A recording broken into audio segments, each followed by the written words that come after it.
What's up guys, welcome back to my YouTube channel. If you notice the change of background, it's because I've moved back to university now because I've got my final exams in the next few weeks, and that's also probably the reason why my content might be a little slower on the upload. But in the meantime, today we are going to be reviewing Michael B. Jordan's latest film, Without Remorse, based on the Tom Clancy novel, so let's tuck into that.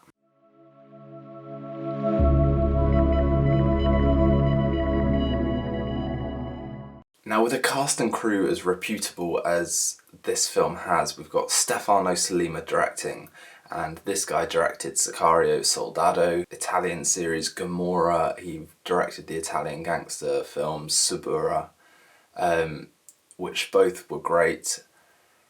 It's written, this is the biggest surprise to me, it's written by Taylor Sheridan, who I think has been one of the best screenwriters of the last few years. Every screenplay he has penned has been insane. Both Sicario films, Wind River, Hell or High Water, all very complex, deep looks at characters operating in this kind of modern Western setting. I was kind of hoping for big things from this film, and it took me by surprise how forgettable it was.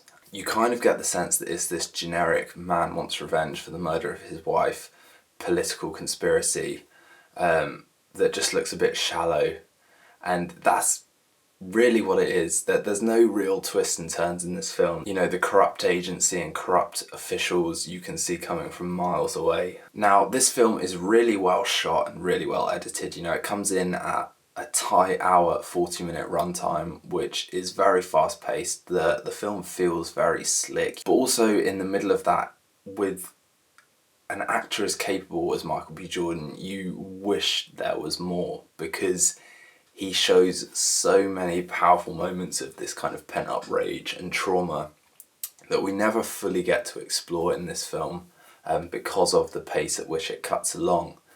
And he is the sole reason this movie doesn't fall apart. You know, you really feel for his character despite the fact that he loses his wife after we've only met her for about 5 minutes kind of thing. As an action film, it's okay. You know, all the set pieces are very well rehearsed, very well choreographed. The action feels very clean, very slick, and very well shot. But the action doesn't really reinvent or break the wheel in any way. You know, I didn't come out remembering this one incredible set piece or this one incredible shootout or fight scene. All the action sequences are very well executed, but over the last few years we have seen some really monumental action scenes and action films, so I think it's kind of becoming harder to define your place in all that. The plot is so kind of threadbare, you don't really get introduced to enough characters to have any doubt who the villains or who the real villains are going to be. And it all just kind of happens in very predictable yet forgettable circumstances. And I came out of that feeling very underwhelmed and with a I'm really not probably going to watch that again kind of vibe. I want to emphasise that I'm not saying it's bad, I'm saying that it's painfully generic considering the kind of calibre of filmmakers involved in this. But yeah, I really don't have much more to say on Without Remorse. I mean, except for the title, you know, Without Remorse does sound like a kind of B-list movie, action movie from the 80s. What did you guys think of the film? Please let me know in the comments below, and if you like this kind of content, please consider liking and subscribing. It would really help me out.